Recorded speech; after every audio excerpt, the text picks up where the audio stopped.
This is the beach in Pattaya, Thailand. So many boats out there. Well, there's many beaches here. Actually, this is just one that's the main, right downtown Pattaya, or whatever, close to Walking Street.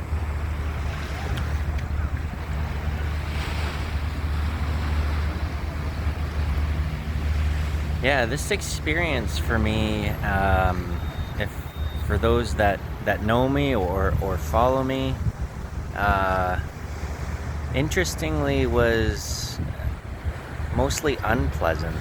Um, it's a place that has a huge sex trade presence.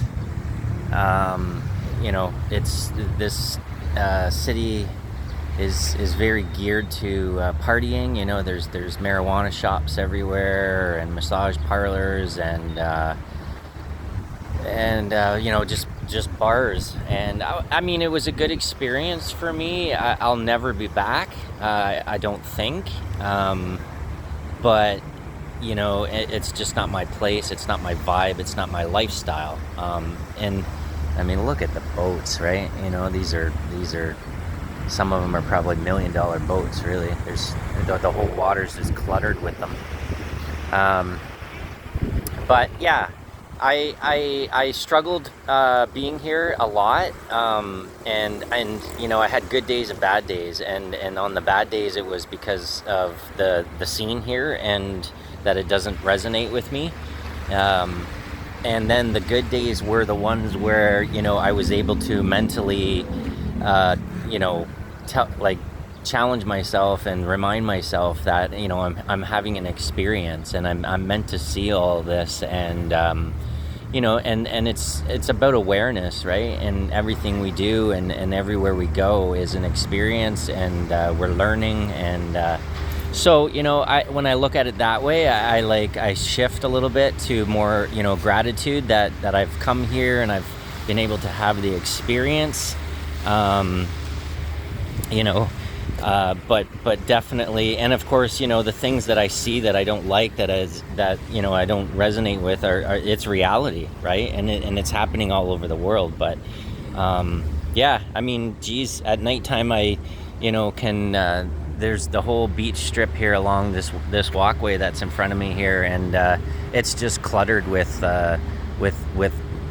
like young women just standing there waiting and working.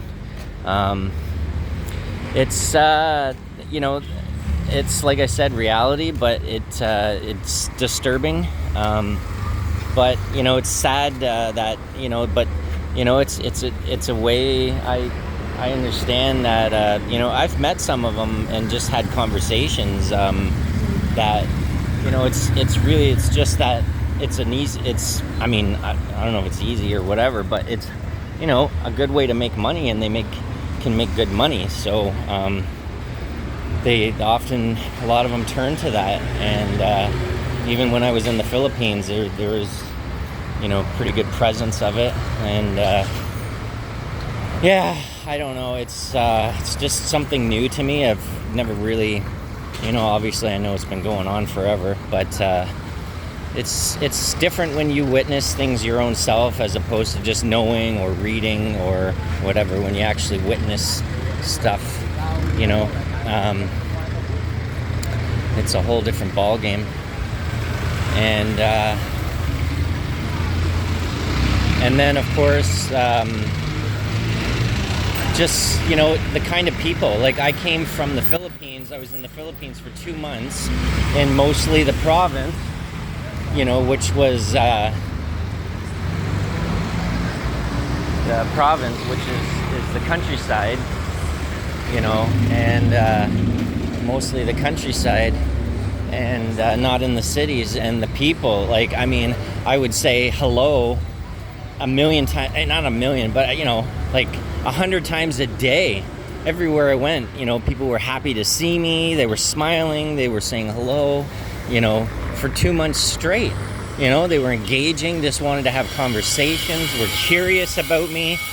And I have come here to Pattaya. I've been here for 1 week, and like, I don't think in 1 whole week anybody has said hello to me or even made eye contact. So that's another aspect that really I struggle with, because it's not natural, it's not normal. Like, there's no love for one another here.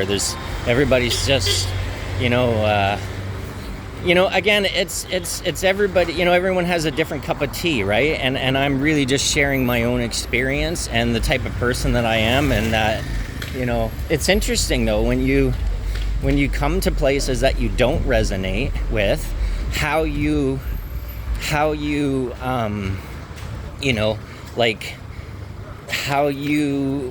adjust, or not adjust, but like how you adapt, or not even adapt, but just how you react to this I'm on is Walking Street. It looks very different at nighttime.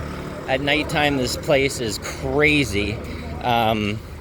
Again, I experienced it one night. I really, it's full of nudie bars and, just women standing outside trying to draw you in. It's a huge business. I'm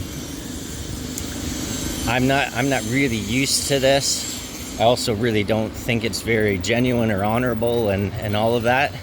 I have been occasionally talking to a woman that I don't think she's a sex worker, but she does like pole dancing or something like that.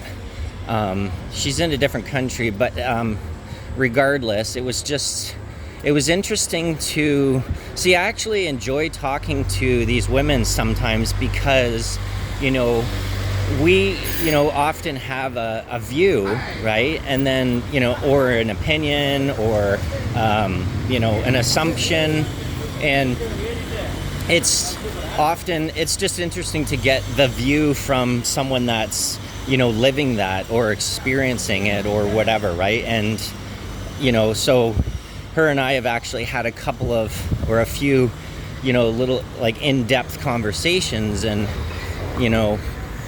she really doesn't. Well, some maybe really do enjoy it, and of course she loves the pole dancing part because it's a sport. And that's what I said to her. I'm like, I get it. I think that's like super cool. Like, it's no different than ballroom dancing or salsa dancing or whatever, right? It's like it's a complete it's a total passion for her, and she loves the dancing. And it's actually, she sent me a little video and I watched her, and of course, yeah, it's a little bit like provocative, sort of a bit, but at the same time, it's incredible what she does. But of course, it's in an establishment, and that's where I said to her, that's the challenge that I struggle with on my own personally. And actually she agreed. She was like, yeah, it's the smoke in the place, because people can smoke in there in the establishment, it's not healthy, and but she makes money, and she also lives in a country where there's not a lot of opportunity. And that's a problem in a lot of countries too, where the sex trade is big and popular, because not only, of course, a lot of them can make good money, but they also, a lot of it's education is difficult to get. There's only so many options with education. There's often a big, I remember not long ago I met somebody in the Philippines, and they wanted to I met the person's daughter, and the daughter wanted to be a airline stewardess, a flight attendant, and they were her mom was reading up on the statistics or what the requirements were and all of that or whatever, and she was like, yeah, there's when there's I forget, something like a million apply when there's like a million applicants, or maybe it was 10, I don't know, there's only 5,000 or 5 to 10,000 that get accepted out of like a million. So, I mean, it's one thing to, want to, have an opportunity, but it's also another challenge on top of that to get in. But again, I think that's anywhere in the world, right? I remember I'm from Canada, and I remember in Canada that, it's kind of like to be a firefighter kind of thing. You got to volunteer forever, and then, same thing. You apply or a paramedic, and you got to have like exceptional, you got to be the top of the whatever, right? And because there's so many people applying that anyways, that's it's really an uphill battle for a lot of them. And so I do, it's interesting when you go and engage with the world and you get a different perspective. I can't remember, I think I talked in one of my videos about how, like when I went to the Philippines the first time, I was like, oh, all the sacrifices these people are making, like a lot of them have to leave their families to go somewhere to work, to make money, another country or whatever, right? And they didn't see it that way. They just see it as life, and it's not necessarily a sacrifice as much as it's just life, and that you do what you have to do to support your loved ones and your family and make money, and you just kind of accept it. Not to take away, like, I'm sure, there is a portion that's very heartbreaking for them and very difficult, but they do come to acceptance a little bit easier than I realized. Anyways, I really didn't even actually intend to take a video today and talk, but I'm kind of glad I did, because it's times like this that, well, first of all, this is walking street during the day. Obviously it's quite lit up and wild at night, with all the lights and the people and the just everything. And even if it's not your scene, and I still think that people would enjoy an experience here for a short period, just to experience it. Maybe I don't know. You see a little bit of everything. It's interesting. I know there's other cities like this, but I'm in it right now, so that's why I'm sharing this experience. And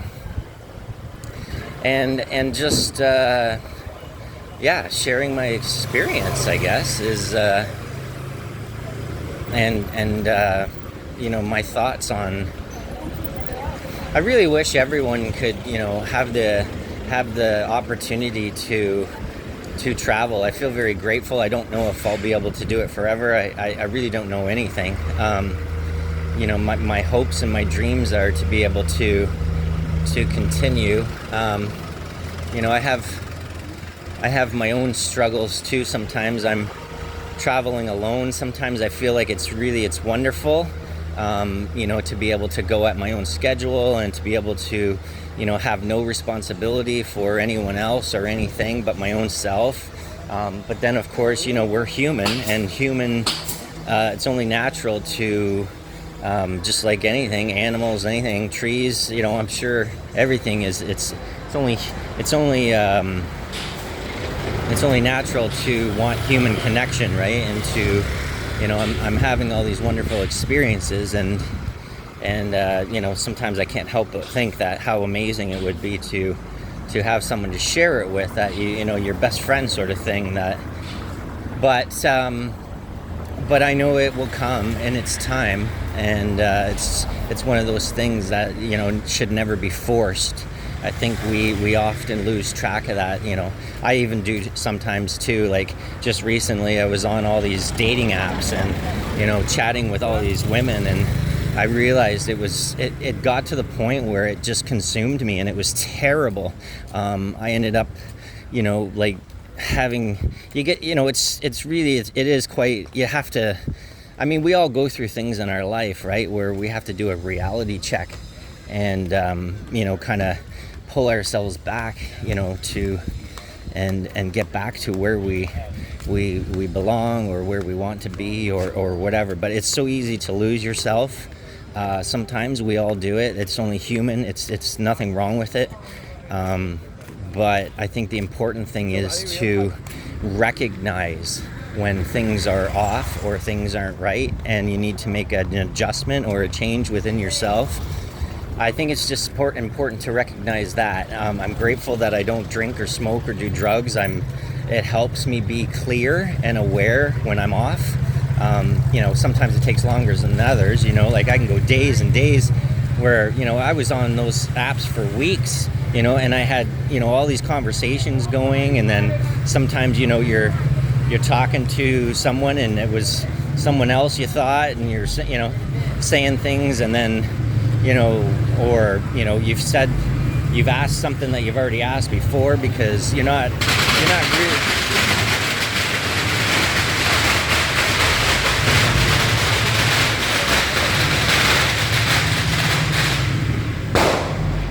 I don't know what that was. That was some fireworks, firecrackers.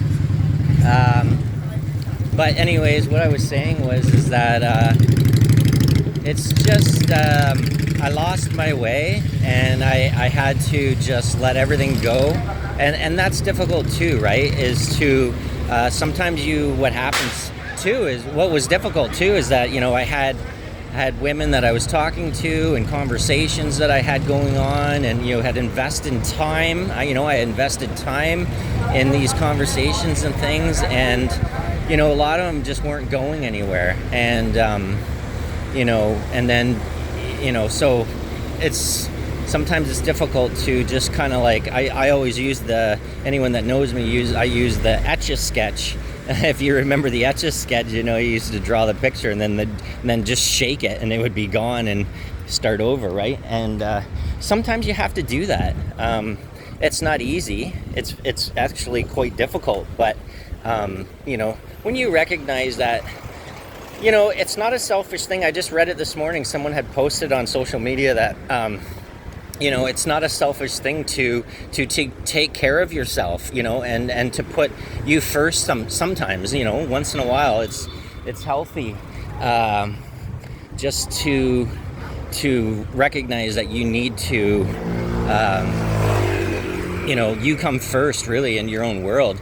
I meet people all the time that say, "Oh, I'd do anything for my kids or my spouse," and of course you would, but ultimately, ultimately you can't take care of your kids if you don't take care of your own self. Like, it's, sometimes we have to think about things like, actually, I even just had a really interesting conversation the other day with a good friend of mine back in Canada, and they were saying that I said they were talking about, not necessarily having like feeling like they were at home, like somewhere where you feel home, right? Like a place, like, and I said to her, I'm still kind of searching, for that place where it feels like home. And she said, do you think it's that you haven't found the place, or do you think it's that you're not at home within your own self? And I was like, whoa. That hasn't really been presented to me, and I actually hadn't really thought of that. And then I responded to her and I said, you could be right. Like, you could be right. It might be that, once we find peace and home within our own selves, a lot of these other things on the outside, external things, won't matter. And but to be quite honest, I thought more about it because she presented it, and it actually really got me curious and really got me thinking about my own self. I've come to the conclusion, at least right now anyways, that I actually believe it's a balance. Like, I don't think that it would be like, I think that obviously it's so important for you to be at home within your own self, right? But I don't think being in an area where you don't like anything, or you don't resonate with the people or the place or anything, I don't necessarily think that that's very helpful either. So to be honest, my answer is I believe it's a balance of the both. I think that we need to find home within our own selves, but also find the place too that we resonate with, because and the reason I say this is because there's places now that I've been that I enjoy so much more spending my time. You know, it's a combination of the people, the land, and I still feel like I haven't really found that place, to be honest. So I think it's a balance. I really do. And so I encourage people to make changes. You know, this travel thing for me has completely cracked me wide open. I thought I was cracked wide open when I went to Mexico, but this has gone to another level, because, you know, there's so many countries and there's so many different ways of life and there's so many different people and there's so many everything that, you know, you have to experience it and, you know, receive new perceptions and new thoughts on things, so that, you know, so it constantly changes, you know, for you. And yeah, I don't know, it's excuse me, it's interesting. I'm in Pattaya right now, Thailand. I'm very excited to leave today. Going to Siem Reap, Cambodia. And oh, look, a go-kart track. EasyCart.net. Wow, look at this guy go. Whoa! I mean, he's working it out. He's having fun. He's got the whole track to himself. There's nobody there. Oh my gosh, I might actually really enjoy that. I do struggle with paying for things like even that, you know, it'd be an experience, but do I really need to do it? And that's a whole nother conversation that I've had with people that I realize is very important. That you know, I mean, tomorrow I could literally blow all of my money if I wanted to in one day, I'm sure. I recently watched the Tinder Swindler or something like that. It's on Netflix, and it's about this guy that, you know, drained multiple women of their bank accounts and you know, had them max out all these loans and credit cards, and, you know, had them all believing that he was their, you know, some diamond billionaire guy that, you know, whatever. So anyways, I'm gonna end up this video because I kind of gotta look and see. I'm walking to my friend's place on the other side of, well, it's not really the other side of Pattaya, but I guess I'm gonna, hold on, I'm gonna switch this around. Yeah, so hey, I did a lot of talking, well, you got to see, but right now there's not much to see, so I'm just gonna talk to you. Yeah, so I forget what I was gonna say. I'm on my way to meet my friends, and then we're gonna go catch the bus later today and go back to Bangkok, and then from Bangkok, I think tonight in the middle of the night, like after midnight, there's a bus that goes to Siem Reap, so I'll take that. I'm excited to go to Siem Reap. It is, I think, a city, but it's not gonna be like, from what I understand, it's someone described it as like Bangkok 20 years ago or something like that. You know, it hasn't necessarily been consumed like some of the cities here. So I actually, my friends are amazing, and they suggested that I just join them because they're quite aware that I'm not a city person and I'm struggling a little bit being in the cities. So they suggested that I just join them for a day or two, and if I really don't like the city where we are in Siem Reap, and that way I'm free to just go and grab something outside of the city in the nature, and maybe rent a scooter and just. So I've already looked into the scooter rentals. One thing that I need to do is get an international driver's license. I didn't know that I needed that. I haven't been fined or ticketed, but many people have been. It's the one thing that the police will look for if they pull you over, and obviously being a tourist, that's something that they know that they could check with me. I did get not pulled over, I went through a checkpoint when I was in the Philippines.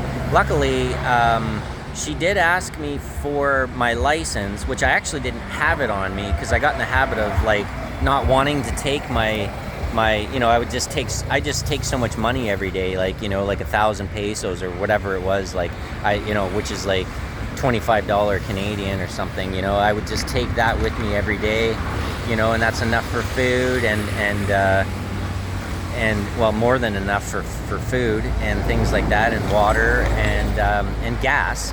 Gas. Often a tank of gas in the scooter would be like 150 pesos, which is like $3.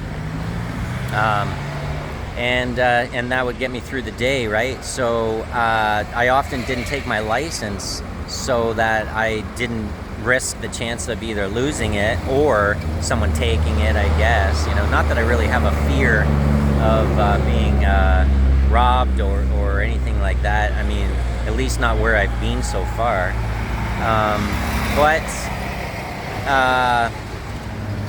Yeah, so she asked me for my license, and I said I didn't have it, but also the main thing was I wasn't wearing a helmet. I had a passenger, and she had the helmet on, because I said, I'm more concerned about you than me, so you wear the helmet. But interestingly, it seems to be okay for the passenger to not be wearing a helmet, but the driver, especially on the main roads, on the main highways, in the Philippines anyways, it's important that, or it's mandatory that the drivers wear helmets. I don't really understand how it's not necessarily mandatory for the passenger not to wear a helmet, but it seems to be okay for some reason. I don't know why.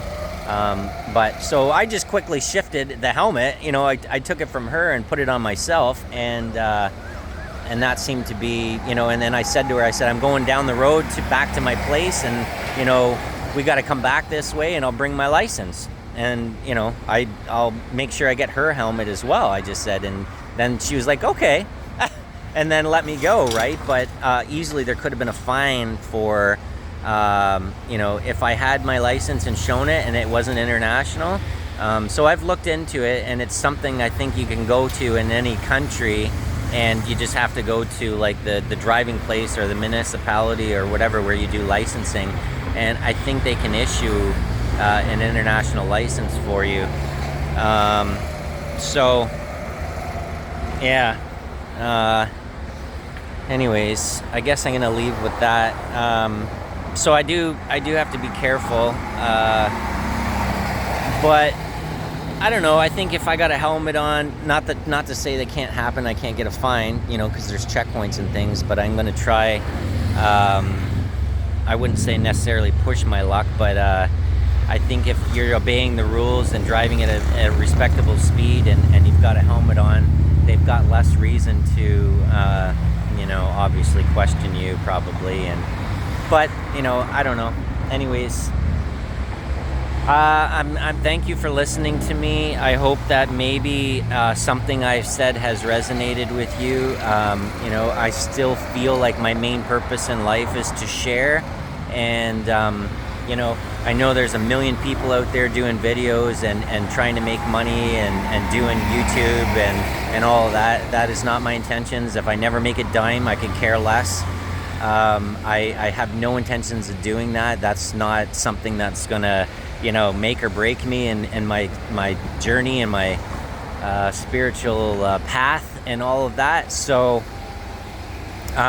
these are really just for anybody that ever listens that is interested in, and again, it might be, I might say 100 things and it might be one or two things that resonates with you. Well, then for me, it was worthwhile, right? And it was worthwhile to make this video, to post it. I don't know if I'll keep these videos. I may put it on Facebook, or not Facebook, YouTube, and just leave it and let it just go. And then, maybe even 10 years from now or 20 years from now, you know, there might be some younger person that's you know, just a kid right now that up and comes, and they listen to this and it helps them somehow, you know. I don't know. Like I said, my purpose, I know in life, it's very clear to me that I'm meant to not necessarily help people, but just share, and do what comes naturally and say what comes naturally to me. You know, I run into many different situations where the guidance because I allow myself to just be completely open and allow whatever needs to come through. And so often, you know, I think people receive what they need to receive. And of course, it's both ways. I receive what I'm supposed to be receiving as well. So it's a beautiful exchange that happens quite often. Probably actually happens a lot more than I even realize. And you know, I try to be aware of it. Awareness is a fun thing for me when I recognize something really like something wow, you know. Last night I was in a market and I met a couple of young Germans, and we just were like, boom, you know, it was just like an instant, like, wow. We were just, all three of us, you know, it was a young man and a woman. I don't know if they're married or whatever, it doesn't matter, but and they're from Germany, but it was just an instant connection. They were just so happy to be talking to me. I was so happy to be talking to them. We set aside the time. There was no hurry. There was no rush. It was beautiful. And I remember thinking during the experience I was having with them, I remember thinking, this is beautiful. You know, I kind of needed it, especially in a place like this where, like I just told you, I don't resonate with at all. Most people don't even want to look at you. Most people won't even make eye contact, let alone say hello. So it was refreshing. I needed some sort of like reassurance that the world is still good. You know, so it was really it was needed. I needed that, and that's what the beautiful thing is that we get what we need even when we don't even ask for it sometimes, because it's such a higher power that, you know, we get what we need without even knowing it. I mean, we know it, but we may not be thinking about it, and it's just things that come, you know. And that's what's fascinating to me too, is the things that we need and that we desire. You know, they come at times when we need it, but when we don't even expect it. You know, you don't even see it coming, like, at all, and it just boom hits you. And those are magical moments, because you, especially if you're aware of it and you recognize it, and you're just like, wow, you know, like, even if you don't say wow, you're thinking wow. Actually, I'm gonna leave that. I'm gonna end that video with that, because that's pretty good. I mean, if you understand what I'm saying, that's pretty good shit. And yeah. So I wish everyone that experience. I hope, I think the important, I don't really know the exact answers, but for me, I know it's important to simplify, keep your life basic, you know, also strip away the things that are materialistic, strip away the things that are fake.